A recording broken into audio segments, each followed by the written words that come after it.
نصاب تعلیم میں 5 ایسی خوبیاں ہیں جو کسی بھی ملک کے نصاب کو فلاحی اور صحیح اسلامی تعلیمات میں تبدیل کر سکتی ہیں، اور ان میں سے سب کی بنیاد تعلیم ہے۔ آج جو قرآن کریم کی آیت مبارکہ آپ کی خدمت میں پیش کی،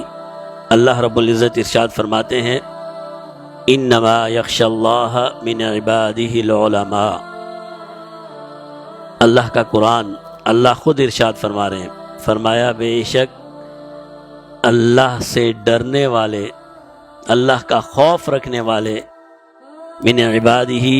اس کے بندوں میں سے وہ لوگ جنہیں اللہ کا خوف ہے، العلماء وہ علماء ہیں۔ اللہ کی خشیت، اللہ کا خوف جن لوگوں کے دل میں ہے، فرمایا وہ علماء کا طبقہ ہے۔ قرآن کریم میں اللہ فرماتے ہیں انما یخشی اللہ من عبادہ العلماء، بے شک اللہ کا ڈر رکھنے والے لوگ اللہ کے بندوں میں سے علماء ہیں۔ اسی لیے علم کی جو فضیلتیں ہیں اور علم کی جو اہمیت ہے، بہت سے علماء نے اس پر بحث کی ہے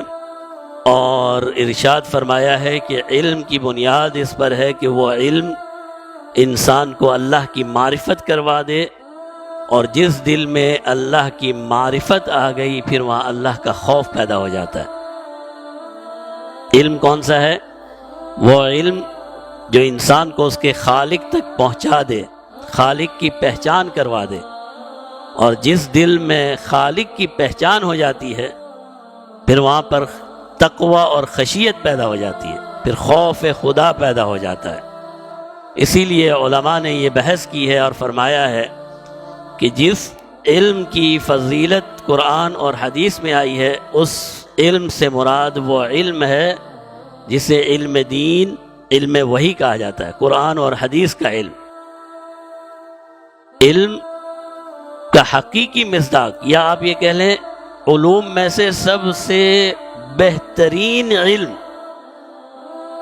وہ ہے قرآن اور حدیث کا علم، کیونکہ یہ وہ علم ہے جس کے پڑھنے سے انسان کے دل میں اللہ کا خوف، اللہ کی خشیت پیدا ہوتی ہے، اور جس دل میں خوف اور خشیت یعنی تقوی پیدا ہو جائے پھر وہ اس دنیا میں بھی کامیاب ہے اور آخرت میں بھی کامیاب ہے۔